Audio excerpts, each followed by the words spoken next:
Yeah, so if you're using a home here in Toronto, there are added benefits, and I always encourage people to own a property. I know there's some stats that say like renting may be better than purchasing. I totally disagree with that.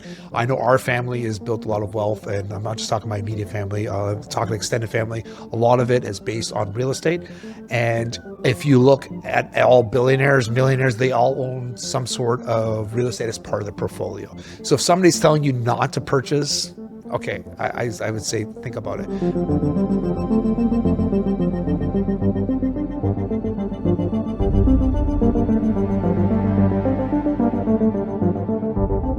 Hey everybody, it's David Chinelli here with this special episode of the DC Talks podcast. This is episode 136. In this episode, Owen has been gracious enough to send me some clips, which I have not seen yet.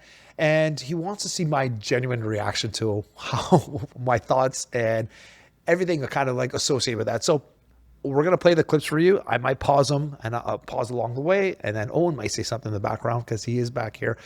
We just want to see like basically my thoughts on this and how we go from here. So if you're ready, let's jump right to it. Okay. So the first one we had is from Mario. I never say his last name right. Zelaya. I love Mario. He does. He's So I'm great. going to start off by stating that this is my opinion. This isn't investing advice, but I'm going to be getting out of the real estate market probably for good. It's simply not worth it. If you're using it as a home and the utility is to you as a home, then it completely makes sense. Something that you're going to own and maybe pass down to your kids for sure. But if you think you can buy a home, rent it out, and make money on it, especially a condo, forget about it. I kind of want to pause there. Yeah, so if you're using a home here in Toronto, there are added benefits, and I always encourage people to own a property. I know there's some stats that say like renting may be better than purchasing. I totally disagree with that. I know our family has built a lot of wealth, and I'm not just talking my immediate family, talking extended family. A lot of it is based on real estate, and if you look at all billionaires, millionaires, they all own some sort of real estate as part of their portfolio. So if somebody's telling you not to purchase, okay, I would say think about it. Now, what Mario might be saying is here in Toronto, I would, maybe kind of not agree with him there. There are some opportunities you can buy a condo here and rent them out. The government is making it harder on us, but I want to hear what he has to say about it, why he's saying maybe not condos. But if you're buying condo as a pre-construction, this is holding true. Like, I think this is the first time there are over 80% of homeowners that just got the keys. They're losing over $1,000 a month, over $1,000 a month. That's a lot of money to lose on a brand new investment, which is supposed to earn you money. Pre-construction's been doing that because a lot of what you were purchasing was a future value. Nobody anticipated, I think it was the fallacy. People were anticipating the market to crash as bad as it did for the condo market. And now you're getting these keys at a property you've paid probably $200,000 more than it's actually worth. So I can see why you're losing money. But be careful with saying you can't earn money in the condo market. The amount of inventory that is sitting in condos is at an astronomical high, especially in the Greater Toronto area. Not only that, if you're purchasing a property right now and you're renting it, even if you're renting it at market rate, you're cash flow negative, meaning your mortgage and what you're paying is likely more than what you're getting from the people you're renting it to. Okay, granted, I will give him that. I would agree with him. Like, some people are losing money, especially in this market. But if you're purchasing a condo as for an investment purpose, or any property, I've said this multiple times and Owen's heard me say this, it's always for the long term, never for the short term. So if you're looking for long term, like if you can weather the storm in this market, lose a little bit of money, we know that the condo market works in cycles. Right now, we're getting close to the end of the cycle. It should be rebounding in the next 4 or 5 years. Then that's where you'll see the money. In the past, a lot of times you're making cash flow and you're earning equity on your property. In this kind of situation, you're losing on both. So why would you sell in this type of market? If you could hold on to it, don't do that. Don't sell. Of course, you're going to go at a loss. But if you're looking to purchase in this market, remember, at the down end of a cycle, the upswing is so much higher. So again, you're looking for long-term investments, not short-term. Not to mention the fact that in Ontario, there is a nearly year-plus backlog to hear cases for people who, for example, don't pay rent. And that is at an all-time high right now as well. Literally, someone could stop paying you rent today. There's nothing you can do. I mean, you could start the process of filing a claim, but you're not going to get them evicted. It's not like how it used to be where they get evicted the next day. It has to go to a tribunal. And that is at minimum 12 to 16 months of a wait before. No. I would disagree with him there. We just had to kick out a tenant. It took about, unfortunately, the landlord didn't file the paper properly, but it took about 6 months. So to say that 12 to 18 months, no, there is a backlog, but also this is also why you need to scrutinize your clients better, whether it's you or your landlord, or sorry, your realtor. And yes, there are going to be bad people out there. We're trying to weed them out, but there also are a lot of amazing cases out there where I have some great tenants that have been paying me on time. They want to live in the property. They don't want to rock the boat, and they appreciate the things you do for them. I am a good landlord. If somebody has a problem, I try to fix it as quickly as I possibly can, and that puts good faith forward. But you do get some scum of the earth, and you do get some really bad tenants that will force you to evict them. But you can't just blanket, you can't paint everybody with the same brush. It does happen, but it's not happening maybe to the highest incidence where Mario might be saying, make you think it's happening at. But wait before they hear your case. At that point, there goes your return, your negative cash flow. You might not even be able to float the payments that you need to make to your bank. Here's the other thing. Why on earth would you ever invest in real estate to get maybe a 3, 4%, 5% return, especially with how expensive houses are today? The interest rate, the environment that makes it difficult for you to actually make a return because it's hard to evict people when you can invest in the stock market. This is a... Come on, Mario. Bro, I love you, but come on. I've run many, many scenarios for the longest time, and I've challenged my financial planner. It's like the thing with real estate is you don't have to put all of the money that you're going to invest in a property. So you're putting 20% down, let's call it, as an investment property. So let's say if you're buying a $1 million property, you're putting $200,000 down, right? Now that $200,000, you're not just earning on the $200,000. Right? Or if you took that $200,000 in the stock market, sure, you might get 10% or 15% return per annum, and it is a little bit more volatile, and you have no control over that avenue, right? No control over that asset. At least with the housing market, you can control it, paint it, fix it, clean it up, etc. But you're earning 6 or 7%, maybe even 4% on your purchase price of $1 million, not on the $200,000 you put as a down payment. So be careful. So you can't look at these numbers in isolation. This is a perfect example of the S&P 500. Look at the annualized returns basically for the last 10 years. 9%, 20%. Sure, it went down 6, 28, 16, 27, went down 28. We know that was bound to happen. 24, then 25, it recouped. This is a much better return, significantly, especially when it's compounded. As you guys know, I make zero. So based on that, there are good returns, but again, you can't look at it silo. What I did is when I ran my reports, this is from years and years back, I looked at the 30-year return you get on the average home here in Toronto, and I also looked at the average return based on the TSX, right? And compare those, because again, here's the problem too, when you're purchasing stocks, if you don't know what you're doing, you're not going to get those 26% returns. You're probably going to get, at best, the average, sometimes lose your shirt. So be careful of that. And if you lose your shirt, you have nothing to hold on to at the end of it. At least purchasing, I think, with real estate, you have a physical asset. $0 off this. This is just free advice for you guys. Here's an example of an ETF. It's called an exchange traded fund. It basically follows the stock market. It follows the S&P 500. This has been the return for the past 5 years. As an example, if you invested about $50,000, let's say maybe you timed it right, roughly about 5 years, you would have $100,000 now. There's another one that's called QQQ, which I really like. The return on this one's been 150%. So this would mean you would have roughly 122, 125,000 today. And this even goes for real estate development. I found a phenomenal deal for a building that I wanted to convert to actual affordable housing. I wanted to do something good. I've been waiting nearly 7 months just to get approval for the variant to be able to do that. I put down over $2 million for that. My opportunity cost on that is nearly $400,000. That's how much so that's the reason why he's got the bias. Yeah, he got burned. Okay, now I get it, right? So I love Mario, and some of the stuff he says is great, but yeah, so when you get burned, be careful, right? And I would always say part of your portfolio should be real estate. And if you're looking now, and if you're getting a good price, you're able to float it for the next few years, even at a little bit of a deficit. My financial planner would hate that I said that, but you got to look at it through the numbers. Look where it's going to be in 5 years. Remember, real estate should be long-term, and you're earning on the purchase price, the interest, the interest you're earning on that should be on the whole purchase price, not your down payment. Effectively lost by investing in that instead of the market. And if it does get approved, I'm going to be waiting another year for the actual permits. I'll probably be out $600,000 or $700,000 because I'm just waiting because of red tape. And that's the reality of the real estate market today. Whatever projects I have, I'm going to see through. I'm just that type of person. I'm stubborn, but I'm out. Real estate for me, No bueno. Okay, so he got burned, but he's also looking for, he's not talking to the average person out there. What the projects that he's doing, those are big boy projects. Like, it's not something everybody can handle. If you told me like, yeah, I bought a condo and I didn't get it closed and I'm like, here's the issues.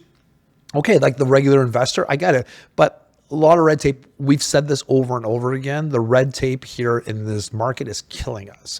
It's killing development. It's killing builders. It's not a good thing. So yeah, I got to take that video with a grain of salt. I understand where he's coming from, but again, as always, do your homework. Do you think it's fear mongering he was doing? I think it's a little bit of fear mongering. Yeah, I would say that too. Like I know that Mario is upset with Canada. I know he's upset with the Liberal government, and this is just another thing. So he's got a little bit of an agenda. So you can see, unfortunately, I guess you got to take this video with exactly the grain of salt. He's got an agenda. The pre-con chaos that's happening as we film this in June of 2025 is just the beginning. This is the beginning, and history will show that this is not unlike what happened in 2008 in the United States, where you had mortgage-backed securities, which was a big pile of crap. And it was a ticking time bomb, and it was going to blow up.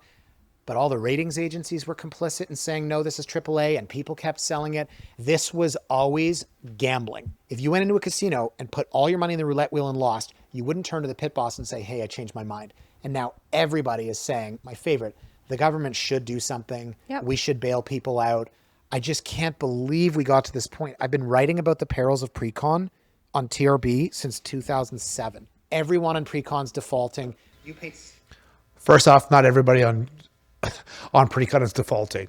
Anna Fucci, like she just closed on her properties. Another one of my clients, Thomas, is just closing other property. Like, so I wouldn't say, again, they're blanketing everybody. The problem a lot with the pre-construction issue was that, again, we've talked about before. When I first started getting into real estate as a realtor, this is about 10 years after I've owned real estate, so I've been a realtor for about 10 years.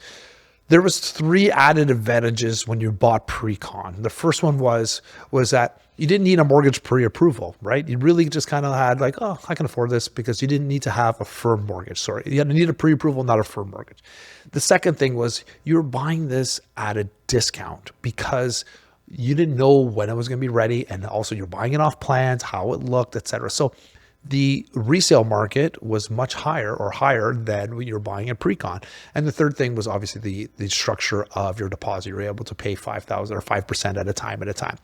Now, a lot of those have changed. Some of the deposits have changed. Like some of those 20% was stretched out for the whole life of the pre-con until you purchase it. Sometimes like tried out, they make you pay the 20% within the first year. People are still buying tried out buildings, believe it or not, and they're still selling out. The second thing was now you're buying it on plans. Like, well, between the red tape and also, I think the builders also saw the future value of the properties.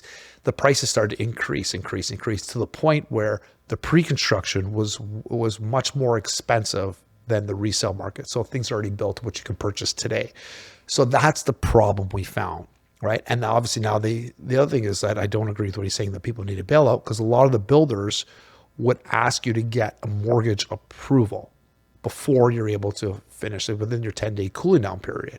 So people are still getting their mortgages. Now, what's happening, sometimes the banks are coming back to them saying, you bought this property for $900,000. Well, the market has shifted. Now it's only worth $750,000. We're only giving you market $750,000. That should be based on the banks, not because the buyer didn't do their due diligence. But yeah, we are seeing that issue, right? I get it. And I am not a huge fan of pre-construction right now either. But there are certain projects which still make sense, right? So to say that no one is closing, it is not a correct response. There are people defaulting more than we've seen before, but there are still projects that are closing. I've seen a lot of projects that are still closing. So I don't agree with that. And I also agree with this analogy. We don't need a bailout, but I don't think everybody's asking for a bailout. There were some projects in which I've seen before where there were shorter term, like, detached homes where the purchaser paid one, like say like 1.6, and the market had dropped so much now that the property's only worth about $1 million. So that's kind of a situation, because when they bought in 2021 and then they're closing 2023, I've seen problems with that. But those were for the people to move into, not as a rental. And yeah, we are seeing the issues that those people, I think, would need some sort of help with that, because they purchased the house based on the market value at the time and need a pre-approval. So yeah, it's not always the same situation. And if you're looking to buy condos, and that's maybe he's talking about they need a bailout. Well, no, I don't. I agree with that. They don't need. Not everybody is entitled to a bailout. You paid $700 for a bachelor, and now the bank's appraised it at $550. You need to make up that difference of $150 to close, or you can't close. And so people aren't closing; they're in default. I can't believe we got here. So yeah, that was exactly like that example I was saying before. People are not able to close, but we are seeing a lot of houses now are on what we call an assignment sale, and they're trying to sell that product to somebody else, but at a discount. So people that it was maybe a calculated, maybe it was a calculated purchase or a gamble. But sometimes there are some of these projects which did make sense. You're paying $700,000 for a bachelor, in my opinion, never made sense in any market. So you also have to ask that question, like, what are you purchasing? I bought 4 pre-construction properties, and a couple of them closed pretty quickly. One of them we're still kind of losing money on, but we paid a good price for it, right? I think it was $800 or $900 a square foot. It was like, even at the time we knew it was a good deal, but anything more than that just didn't make sense. I think what happened a lot of time with the pre-construction, people thought that the market was never going to drop. And there were some ridiculous prices out there. I think some builders took advantage of people and were charging $1,700, $1,800 a square foot in Toronto. There's no way that we were going to get close to that anytime soon. So unfortunately it did happen. Like there were some builders that took advantage of people. But again, this is also why you're supposed to run your numbers and talk to say, here's what's happening. I find a lot of the people that are kind of losing their shirt and I talked about my financial planner, Jason, we talk about this all the time. He goes, you'd be surprised how many people bought these pre-construction properties without even pulling out a calculator and figuring out what their cash flow was. So unfortunately, there's a lot of people out there, and they're the ones that are crying foul now, but they didn't do a lot of people didn't do their due diligence. There are some people that did their due diligence and still kind of getting screwed. True, I get that.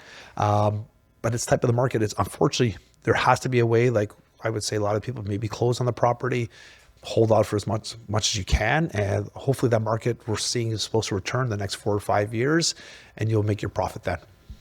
Next one. An appalling ad for an apartment in Brampton offers free rent for friends with benefits. The 2-bedroom home is described as located near Brampton City Center with a current occupant offering multiple. Are you kidding me? Friends with benefits are like, this is a dating site? It's a hooker site? What is this? This is awesome. Not in a good way. And the third option is the reason why the post went viral, offering free rent. Let me just read this. Read fully before messaging, only for girls. Again, we talked about this in the episode. Private or shared accommodation and a much affordable rent for just $300 a month. Oh my God. Location, 5 minutes walkable distance from Brampton City Center Mall. Accommodation type, apartment, private. That's kind of blocked there. 1 room in a 2-bedroom home. Rental option 1, private, minus $500 CAD. Option 2, shared $300 per person, max 2 people in a room. Rental option number 3, for those who are okay with friends with benefits relationship, we'll get to know the perks. Oh my God. Complete rent is free. So basically you're whoring yourself out to get a rent. Wow. Food expenses are also free. Are you kidding me right now? This is a real ad. I can spend $200 a month on shopping for you. Wow. Note, in the second room, an Indian boy, me, is staying. I'm sorry, that doesn't surprise me. I'm sorry. I'm like, I don't know. What is regular FWB relationship? Friends with benefit, okay. Will be maintained, private and confidential, same as expected from your side too. If interested. Okay, this is disgusting. I'm sorry. This is, wow. Like, are you kidding me here? Like, first of all, is this guy like, is he even own the property? Is he just renting it? Like, he seems like a young guy. Like, God, go on a dating site. Apparently a shopping budget to anyone who agrees to participate in a friends with benefit situation with the existing tenant. I'm sorry, that is disgusting. I don't even know what to say. No, I don't know. I have no idea if that's allowed. I don't. If he owns a property, maybe I don't. Sorry, let me just say.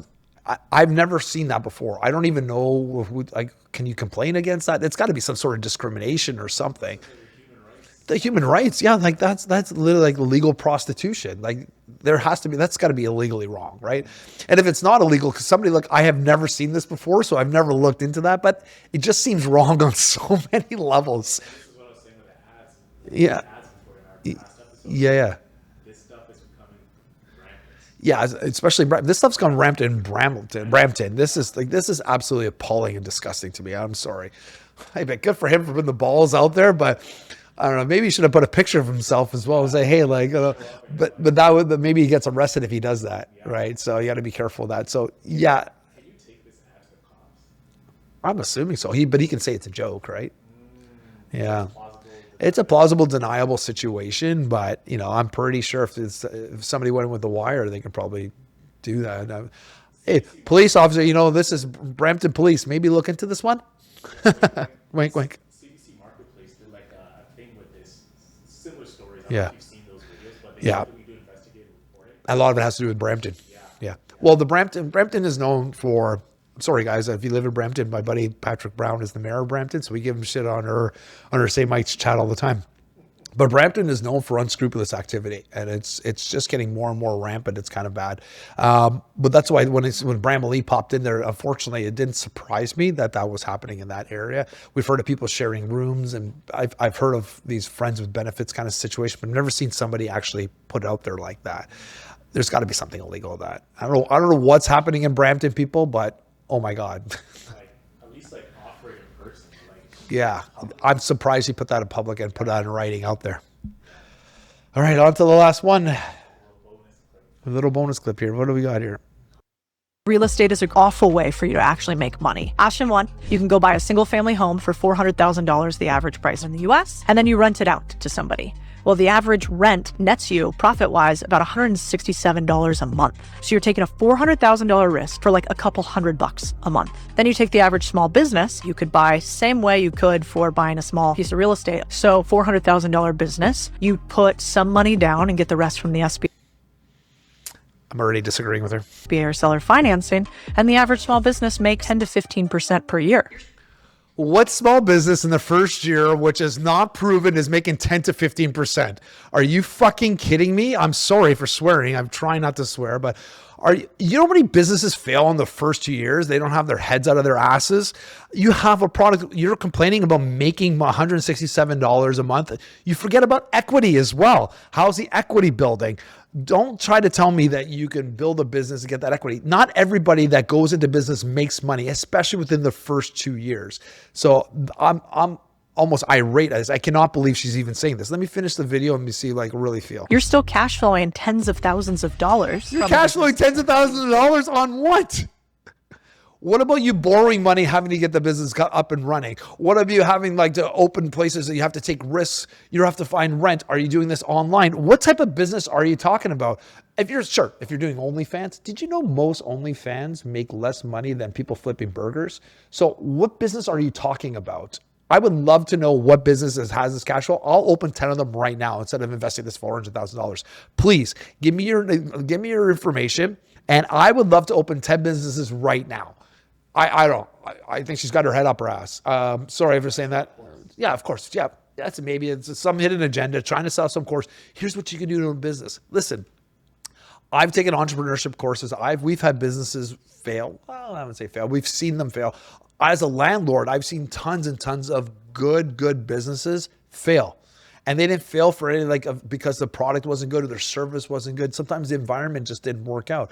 There's no control over that. If you're telling me that you're going to make hundreds of thousands of dollars or a month as opposed to real estate, I would disagree. Show me your numbers. Please show me your numbers. what kind of investor mindset is she appealing to in this video? Yeah. So she's appealing to somebody who wants to get rich quick is the mentality, right? So that's the type of investor she's looking for. Think about Fred Flintstone, right? Oh, I can invest in this course. I can make this. Guys, I've invested in some of these courses to see who they are. And it's always another pyramid scheme. Well, you can get this basic information on this, but guess what? If you want to know the next level, buy this book or buy this course, and then just keeps going up and up. Guess who's making all the money? The person running the course. You will never see any of that money to fruition. It won't happen, right? Like I hate to say that to you. Now, if you're buying a business, maybe a profitable business, are you able to do that? Put that $400,000 to a business that's already profitable. That's a different situation, all right? But I don't think she's talking about that. I think she's talking about building a business from scratch. Do you know how long it takes for you to build clout in the business? You know how we start? Yeah, like you're not going to be starting to make money in the first year, what she's saying. So I think what she is appealing to is to people saying like, maybe are frustrated with renting properties out. Maybe they want to be a landlord, like, hey, I got a better solution for you. You can make money. So I think it's a little bit of snake oil right here, in my opinion. Yeah. All right, guys. Well, thank you so much for watching this episode. As always, please like, share, comment, subscribe. We love to hear your comments anytime. You always know where to find me on Instagram. I'm DavidVichinelli_Realtor. Again, I'd love to hear you DM me. If you have any topics you want me and Owen to talk about, we'd love to hear those as well. But up until then, we'll see you next time. Bye for now.